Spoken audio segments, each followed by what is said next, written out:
Selalu ingat akan kasih Kristus. Refleksi pagi 949. Menjelang perayaan Paskah waktu itu, Yesus Kristus rupanya sudah tahu betul bahwa saat kematiannya sudah dekat. Mari dengarkan pernyataan Kristus di Yohanes 13 ayat 1.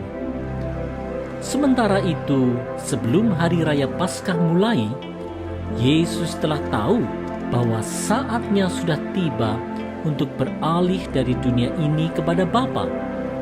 Sama seperti Ia senantiasa mengasihi murid-muridnya, demikianlah sekarang Ia mengasihi mereka sampai kepada kesudahannya.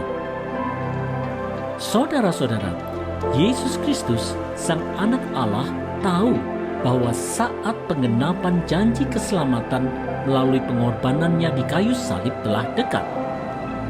Meskipun demikian, kasih Kristus kepada murid-muridnya tidaklah berubah selamanya. Terpujilah Yesus Kristus dan kasih-Nya yang kekal itu. Saudara-saudara, di dalam pergumulan dunia dengan segala penderitaan dan tantangannya, orang Kristen sebagai pengikut Kristus sering merasa lelah dan frustrasi. Meskipun demikian, seperti halnya kasih Kristus kepada murid-muridnya di masa lalu yang tidak akan berubah, demikian juga kasih-Nya kepada kita semua. Kasih dan perhatian Yesus Kristus kepada kita sebagai orang percaya pasti tidak akan berubah pula. Oleh sebab itu, janganlah kita sekali-kali meninggalkan Kristus dalam segala keadaan. Kasih Yesus Kristus yang begitu besar itu tidaklah akan berubah dulu, sekarang, dan sampai selama-lamanya. Bila kita merasa goyah dan lemah, marilah kita selalu mengingat akan kasih Yesus Kristus yang tidak pernah berubah ini.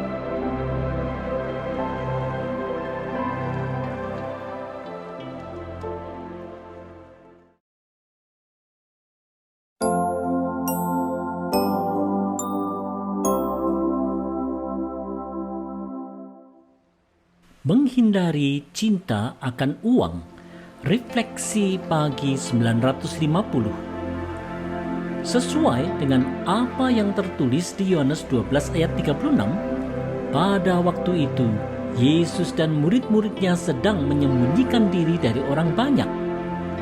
Dalam persembunyiannya ini, apa yang kemudian terjadi? Mari lihat kisahnya di Yohanes 13 ayat 2. Mereka sedang makan bersama, dan iblis telah membisikkan rencana dalam hati Yudas Iskariot, anak Simon, untuk mengkhianati dia. Saudara-saudara, karena bisikan iblis, Yudas Iskariot hendak mengkhianati Yesus dengan memberikan informasi keberadaan persembunyian mereka.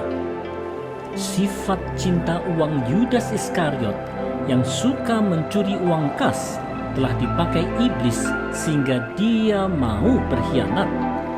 Cinta akan uang memang alat iblis untuk menggoda orang percaya untuk melakukan segala macam kejahatan.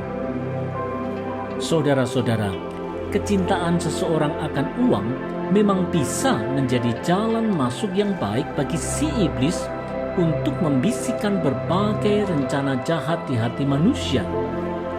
Tak heran Rasul Paulus mengingatkan kita di 1 Timotius 6 ayat 10 bahwa akar segala kejahatan adalah cinta uang.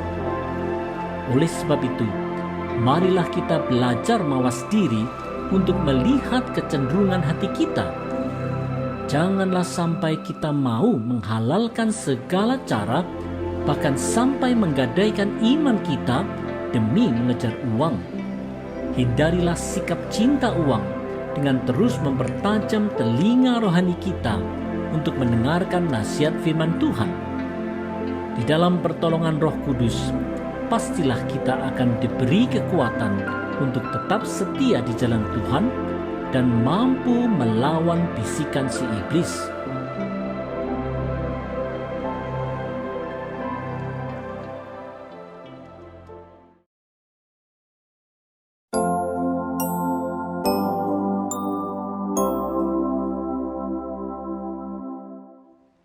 Tetap teguh dalam Yesus Kristus. Refleksi pagi 951. Apa hal yang diketahui Yesus Kristus sebagai anak Allah sehingga ia terus setia menjalankan misi penebusan Allah Bapa? Marilah simak Yohanes 13 ayat 3. Yesus tahu bahwa Bapanya telah menyerahkan segala sesuatu kepadanya dan bahwa ia datang dari Allah dan kembali kepada Allah. Saudara-saudara, karena Yesus adalah anak Allah yang berkuasa, maka Yesus tahu betul bahwa segala kuasa, baik di langit maupun di bumi, telah diserahkan Allah Bapa kepada dirinya.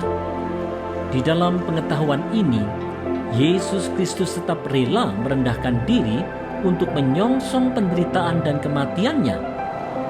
Yesus Kristus tahu betul bahwa ia memang diutus oleh Bapanya, dan setelah menjalankan misi penebusan manusia, ia akan kembali kepada Allah Bapanya. Saudara-saudara, memang luar biasa kasih yang ditunjukkan Yesus Kristus kepada manusia. Walaupun Yesus Kristus memiliki segala kuasa di langit dan di bumi, ia tetap rela menderita, bahkan mati sebagai hamba dari semua. Ia yang tertinggi dari semua, mau menjadi yang terendah dari semua. Betapa agung dan ajaib ini! Oleh sebab itu, wahai setiap orang percaya, marilah kita perteguh iman kita kepada Yesus Kristus. Ketahuilah dan yakinlah bahwa segala kuasa telah diberikan kepadanya. Dialah Sang Anak Allah yang Maha Kuasa. Jangan sekali-kali kita meragukan kebenaran ini. Janganlah kita sampai goyah iman karena berbagai pandangan dunia yang menentang, bahkan melecehkan Kristus. Tetaplah teguh dalam keyakinan iman kita.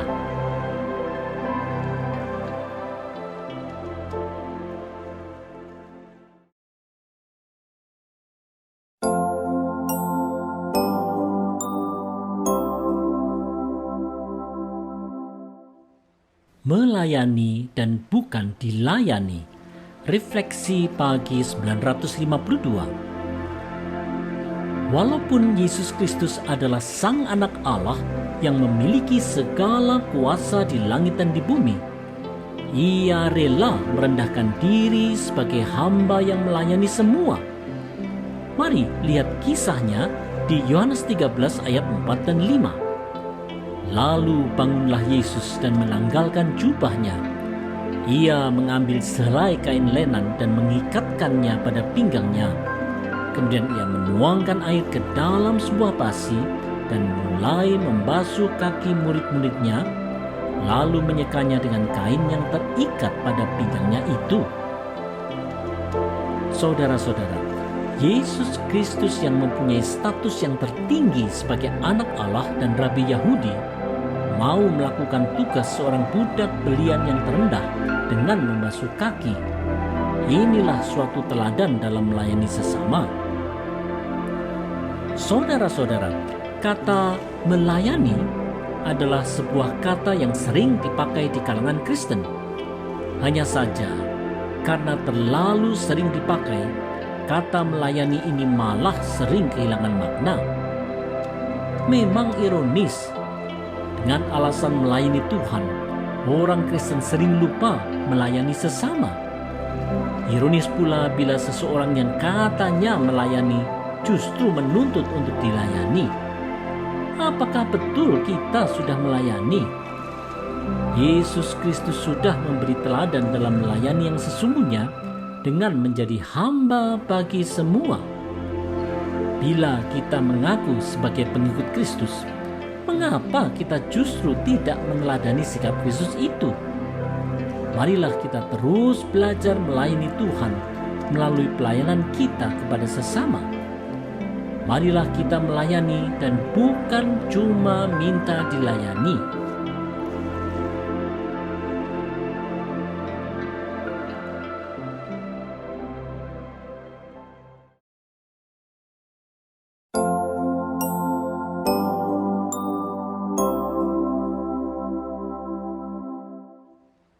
Melayani dalam kerendahan hati. Refleksi pagi 953. Bagaimana reaksi Simon Petrus murid Yesus sewaktu Yesus Kristus hendak membasuh kakinya? Mari lihat Yohanes 13 ayat 6 dan 7. Maka sampailah ia kepada Simon Petrus. Kata Petrus kepadanya, "Tuhan, Engkau hendak membasuh kakiku?" Jawab Yesus kepadanya, "Apa yang kuperbuat engkau tidak tahu sekarang, tetapi engkau akan mengertinya kelak." Saudara-saudara, sebagai seorang Yahudi, Petrus benar-benar tidak mengerti mengapa sang guru yang sangat dihormatinya itu mau membasuh kakinya. Ini memang tidaklah lazim. Setelah kematian dan kebangkitan Kristus, serta setelah Roh Kudus turun, Petrus akhirnya paham arti mengikut Kristus yang datang dengan rendah hati untuk melayani sebagai hamba bagi semua. Saudara-saudara, dalam adat Yahudi, tindakan membasuh kaki itu hanya dilakukan oleh seorang budak rendahan saja. Tidaklah heran pada waktu Yesus Kristus, sang rabi yang terhormat itu, membasuh kaki para muridnya, para murid menjadi tercengang dan tidak paham. Yesus Kristus memang telah memberikan teladan bagi para murid untuk bisa saling melayani dan bukan justru minta dilayani. Inilah seharusnya ciri seorang pengikut Kristus. Hanya saja untuk bisa memiliki hati yang mau melayani, tentulah diperlukan kerendahan hati seperti Kristus. Sayangnya, kita seringkali justru lebih suka hidup dalam kesombongan dan gengsi daripada meneladani Kristus. Oleh sebab itu, marilah kita bertobat dan marilah kita belajar rendah hati.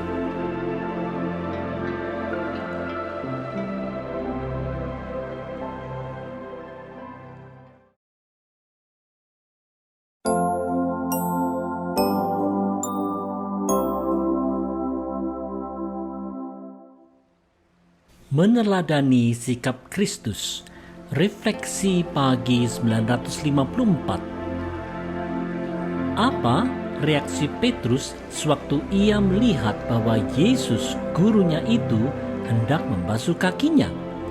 Mari lihat Yohanes 13 ayat 8 dan 9. Kata Petrus kepadanya, "Engkau tidak akan membasuh kakiku sampai selama-lamanya." Jawab Yesus, "Jikalau aku tidak membasuh engkau, engkau tidak mendapat bagian dalam aku." Kata Simon Petrus kepadanya, "Tuhan, jangan hanya kakiku saja, tetapi juga tangan dan kepalaku." Saudara-saudara, membasuh kaki merupakan wujud dari sikap rendah hati, kasih, dan pengorbanan diri yang diteladankan Yesus kepada murid-muridnya. Bila pengikut Kristus tidak meneladani sikap ini, maka ia bukanlah pengikut Kristus yang sungguh-sungguh mengikuti jejak Kristus. Hanya saja Petrus tetap tidak memahaminya. Saudara-saudara, Yesus tahu bahwa murid-muridnya, seperti halnya orang pada umumnya, lebih suka untuk dilayani, menjaga gengsi, dan mencari kepentingan diri. Teladan membasuh kaki itu justru mengajarkan kepada murid-murid Kristus, termasuk kita di zaman sekarang ini, untuk mau meninggalkan apa yang menjadi pola dunia dan berubah untuk mengikuti pola Kristus. Bila kita sebagai pengikut Kristus tidak mau mengikuti sikap rendah hati, kasih, serta pengorbanan dirinya itu, maka sebenarnya kita tidak mendapat bagian dalam Kristus. Kita bukanlah pengikut Kristus yang sesungguhnya. Oleh sebab itu, marilah kita bersama-sama belajar meneladani Kristus yang tidak mencari kepentingan diri dan cuma jaga gengsi.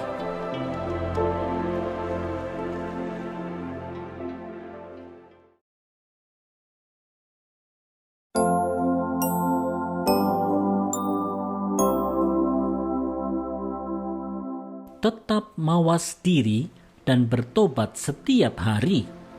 Refleksi pagi 955. Setelah Petrus tahu bahwa untuk bisa mendapat bagian di dalam Kristus, maka dia harus dibasuh kakinya, maka Petrus ingin supaya Yesus membasuh juga tangan dan kepalanya. Apa respons Yesus? Mari lihat Yohanes 13 ayat 10 dan 11. Kata Yesus kepadanya, "Barang siapa telah mandi, ia tidak usah membasuh diri lagi selain membasuh kakinya, karena ia sudah bersih seluruhnya. Juga kamu sudah bersih, hanya tidak semua." Sebab ia tahu siapa yang akan menyerahkan dia. Karena itu ia berkata, "Tidak semua kamu bersih."